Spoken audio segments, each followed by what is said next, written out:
Welcome back to the No Cap Zone, everybody. This is powered by Educational Entities. I'm your host, Siobhan Manning, at, at the No Cap Zone and the leader for Students for Equity. I am a junior currently in high school, and I'm excited to delve inside these topics with you all today.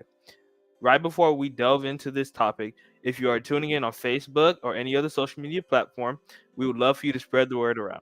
Share this episode in community groups and tag 5 people who you think would find our discussion valuable. Now, let's take a moment to introduce one of our members, Xavier.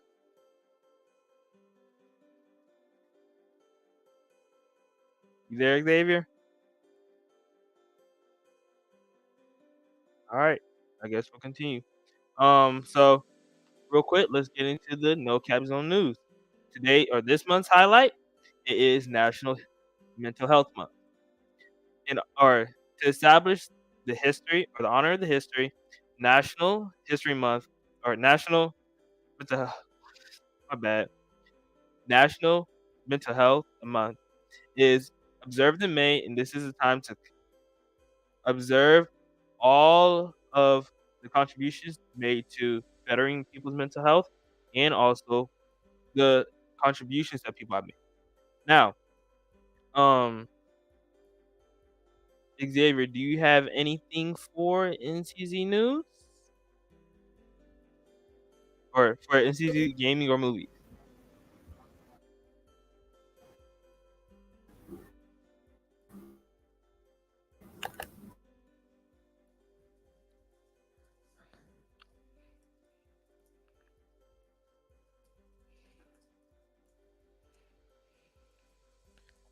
You all right, Xavier?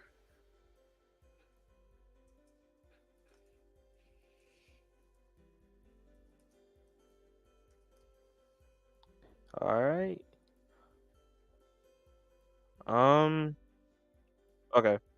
So, real quick, the No Cap Zone it provides or young people and students with a platform to provide their voices on equity issues within our school system and communities. It is a candidate space for expressing our genuine feelings about societal events. In episode 4 of season 3, we kick it off by discussing the innovative underscore or undertaken since the conclusion of season 2, offering a preview of the upcoming activities before the summer. So let's get straight into the topic. Today's topic is test driving, navigating your school's testing season. So, for the first question, how can teens manage their time during the testing season properly? So, for that question, during the testing season, time management is a crucial role within everything you do for your success. This determines if you get a higher grade, if you decide to study. If you already know the material like the back of your hand, it's still good. But the one of your best strategies that you can do is create a study schedule to allocate a specific time to reviewing different subjects or topics that you have been taught. Um, this provide my bad improvising, studying I don't know why I'm messing up, but studying based on the weighted each exam and your confidence in each subject level. So let's take it for example. If someone is not good at, let's say, biology, since that is a mandated or an ELC within the state of Georgia, your best time is to review all the subject material you have been taught, whether if you're online or you're in person or you're hybrid. Always review your material so you're able to have a higher test score if you struggle. This also applies whenever you are doing something that you love and you're passionate about. It is best for you to go over your material so you're able to have a higher score. So, breaking down study sessions into manageable chunks. You can have study sessions with yourself, or you can have study sessions with others, individuals that is in the same class as you. So, um, and this incorporates regular breaks to prevent burnout, because burnout is a major thing that you will see between students and staff. In additional, Eliminate distractions during your study time. So if that depends if you remove your phone from your environment. It depends if you go to a whole room where you are just by yourself with book or a laptop, depending on what your notes or your curriculum is based off. Um, so planning ahead will will stay organized, and this will make you more efficient with your study time and help you feel more prepared for your GMAS or your ELCs. So let's get into the second question. How can teams cope with test anxiety and stay calm during your exams? Now, testing anxiety is one of the things you will see in a lot of children, whether if it's from elementary all the way up to college. But that's something that you will see common. So there are several different strategies depending on what you are used to help you cope with it. So one thing that you can do is practicing realization techniques, such as deep breaths, visualization, and progressive muscle relaxation to calm your nerves, such or before your exams. Reminding yourself that feeling anxious is natural. This is something that everybody feels. Um, so just focus on that present moment that you're in, so you don't have to worry about failing your exams. Um, so during your exams, always start with the easiest questions or the questions you know the best, because this will help you build confidence and the type of momentum that you will need for the entire session, whether if it's a final or it's a mandated test. Um, so if you encounter a difficult question, one thing that you can do is review it. You can give your best guess, but always mark down that question, or you can skip it. So you're able to not or do not allow that particular question to destabilize your confidence and momentum within any situation during your testing. Also, adopt a positive mindset and utilizing realizations technique. And I'm gonna remind you all these techniques, which is deep breathing, visualization, and progressive muscle relaxation to calm your nerves. So, utilizing these techniques, these can help teens or people in school overcome their test anxiety to perform better on their exams. So, let's move on to the third question.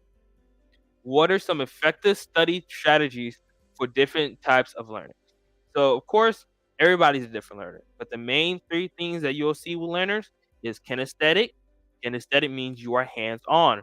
So, if you're taking a ag class, ag is agricultural. This is part of CTAE. Kinesthetic learners will thrive within that situation. Then we have visual. Visual are basically your typical people within the classroom where they're able to see something and they're able to remember it within their brain, which gives them a gift of, I believe it's called, I believe like I like I don't remember what it is, but you all get. Um, and then we have our auditory learning. So this is when they're real good with remembering words that people say verbally. They can listen to podcasts, they can listen to lessons on YouTube, they can listen to anything and do their best to remember it. So, one thing you always have to remember is that we're all different learners. So, it is very important for people to find their own study strategies that work best with them. So, and of course, I said the examples. Visual learners benefit from color coding flashcards or notes, diagrams, or mind maps to organize their own information. Auditory learners do their best to record themselves, teachers, or any other thing to help them read or not read, study material. They can read it out loud, listening to the recordings while studying. Then we have the kinesthetic learners, which they find it helpful to be in a more in corporate environments. So they're up and active, they're interactive within their study session, such as pacing while reciting information or using hands-on activity. These will help you reinforce the concepts of whatever you're being taught. Experiment with different type of study style or study methods to discover which one resonates with you the best. And don't be afraid to mishmash the techniques because everybody is not just one type of learner. You can be two, you can be all three of them. This will help you grasp the material a lot better than anything else. So, with that question being out the way, let's move on to the fourth question. How can teens maintain a healthy balance during testing? So, maintaining a healthy balance is essential. It is pivotal for the overall well being of the individual being tested. Prioritizing within self care activities, such as getting enough sleep, and this is a very important thing, eating nutritious meals, not just plain old sugar. You need something that balances out whatever you're eating for breakfast. And then also engaging in physical activity. So if that qualifies you to go run outside during the month, if that qualifies you lifting weights, whatever gets you active will help you maintain a healthy balance, but also to get yourself up and ready for that test that day. So set aside time for relaxation and hobbies to recharge yourself and prevent burnout. Avoid overloading your schedule because that is something that can lead up to burnout and lead to students failing whatever test they have. So this includes your extracurricular, whether if you're in robotics, if you're in football, if you're in basketball, soccer, whatever the case is. Manage your schedule during this time frame to not overload to prevent burnout. Also, excessive study sessions.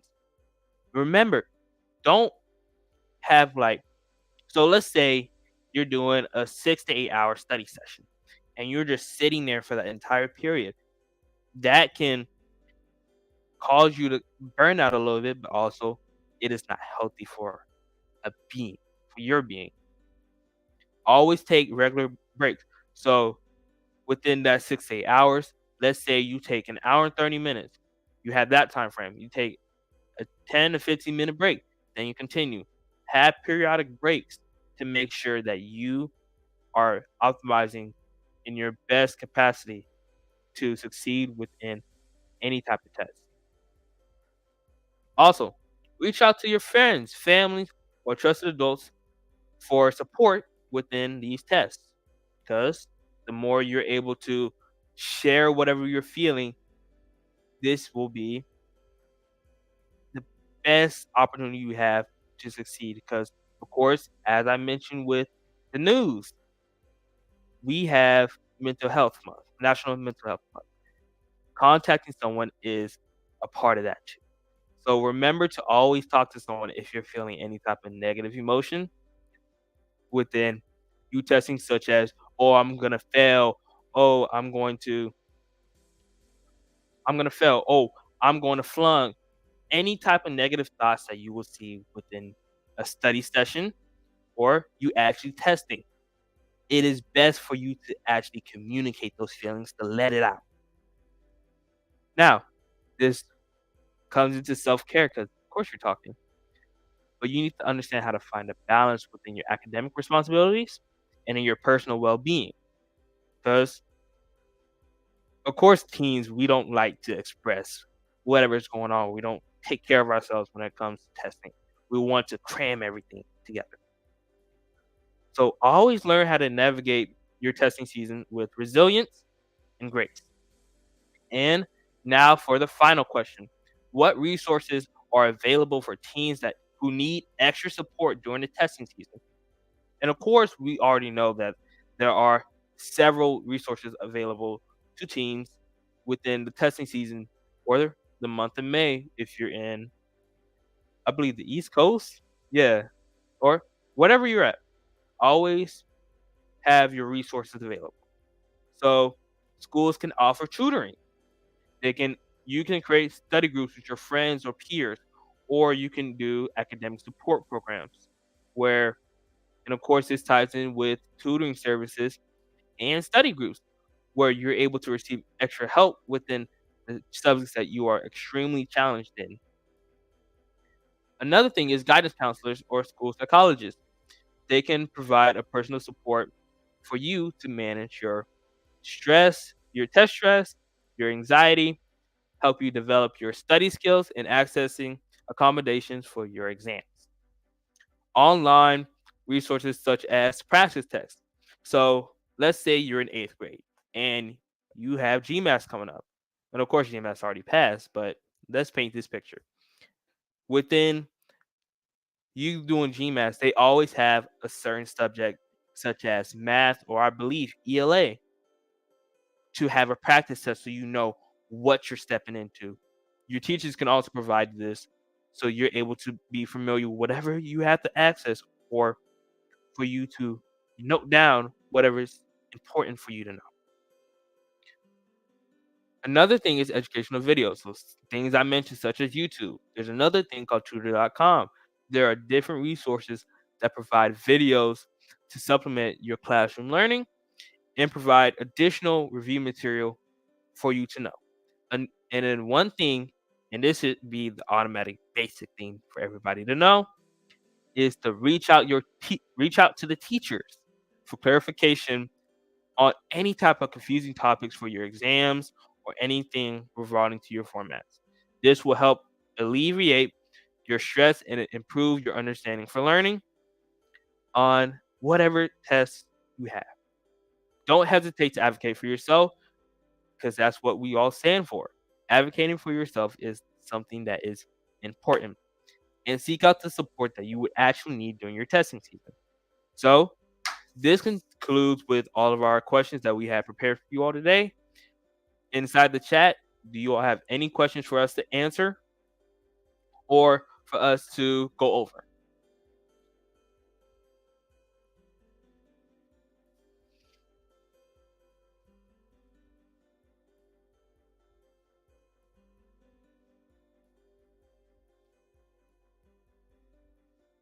Well, I see that Jason. Oh, so the stress of testing.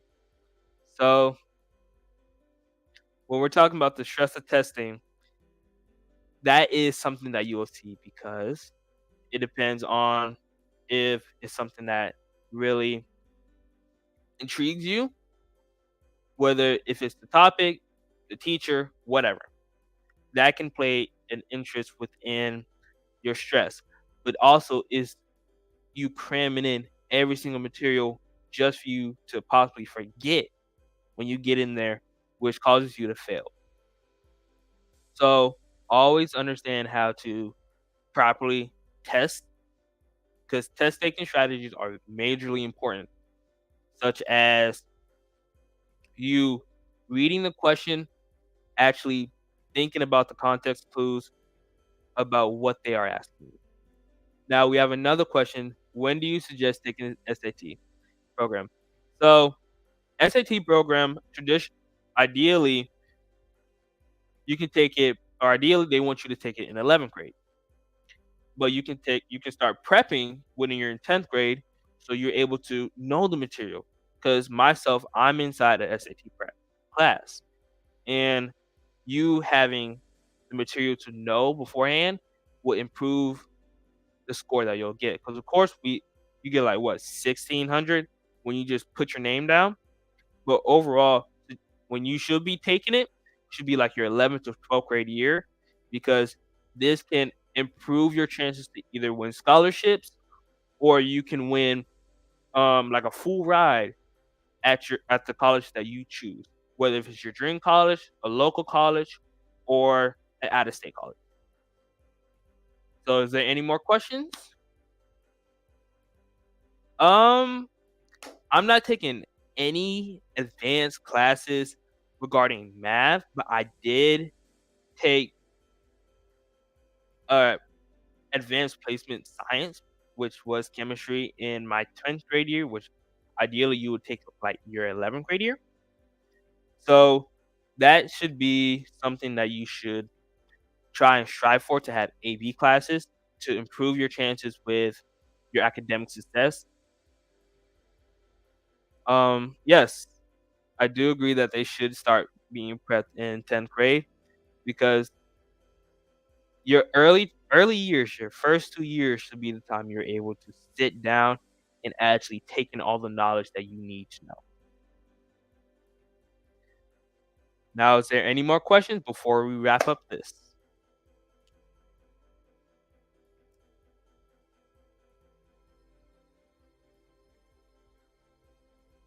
I guess not.